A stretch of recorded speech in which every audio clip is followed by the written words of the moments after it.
ডাকে বন্দে বন্দে 2026-এর নির্বাচন 2026-এর নির্বাচন 2026-এর নির্বাচন আজকে পরিবর্তন সংকল্প যাত্রায় আমাদের মাঝে আজকে এই সভার মধ্যমণি পশ্চিমবঙ্গ বিধানসভার অন্যতম জনপ্রিয় জননেতা মাননীয় শুভেন্দু অধিকারী মহাশয় উপস্থিত আছেন। মঞ্চে আছেন আমাদের জলপাইগুড়ি লোকসভার সম্মানীয় সাংসদ ডাক্তার জয়ন্ত কুমার রায়।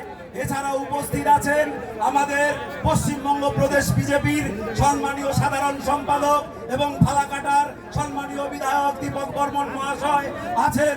আমাদের সদ্য প্রাক্তন জেলা সভাপতি এবং বিভাগ ইনচার্জ মাননীয় বাপি গোস্বামী সহ আমাদের নির্বাচিত বিধায়কগণ, বিধায়িকাগণ এবং জলপাইগুড়ি জেলা বিজেপির সমস্ত নেতৃত্ব এবং সর্বোপরি চ্যাংরাবান্ধা এলাকার সমস্ত সুধী সজ্জন নাগরিকবৃন্দ, রাষ্ট্রবাদী ভক্তবৃন্দ, প্রত্যেককে আমার ভারতীয় জনতা পার্টির গৈরিক অভিনন্দন জানিয়ে আমি শুধুমাত্র বলতে চাই, এই কোচবিহারের এসপি, এডিশনাল এসপি, এখানকার আইসিওসি, আপনারা যেভাবে দলদাসে পরিণত হয়েছেন, আপনারা সমুদ্র চোখ ঠেকাতে চাচ্ছেন বালির বাদ দিয়ে, আপনারা সেগুড়ে বালি আর কত ছোট চাটবেন।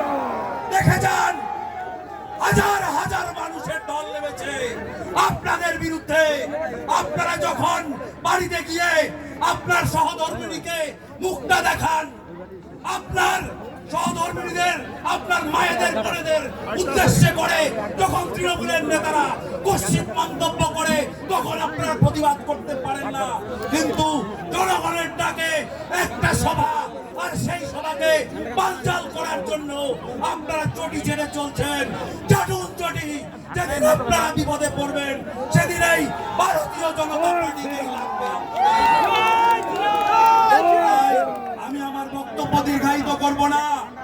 আজকে 2026-এ এই জনস্রোত বলে দিচ্ছে গোটা পশ্চিমবঙ্গে শুভেন্দুদার নেতৃত্বে পরিবর্তন অবশ্যম্ভাবী, পরিবর্তন অবশ্যম্ভাবী, কেউ ঠেকাতে পারবে না। বন্ধু, আপনাদের আমাদের সকলকে একজোট হতে হবে। যারা আমাদের চাকরি খেয়েছে, যারা আমাদের সমস্ত অধিকার থেকে বঞ্চিত করেছে, তাদের থাকবার কোনো অধিকার নেই। আমি আমার বক্তব্যকে দীর্ঘায়িত করব না। আমি এই কয়েকটি কথা বলে সকলকে আবারও দলের পক্ষ থেকে গৈরিক অভিনন্দন জানিয়ে আমার বক্তব্য শেষ করলাম। জয় হিন্দ, বন্দে মাতরম, ভারত মাতা কি জয়।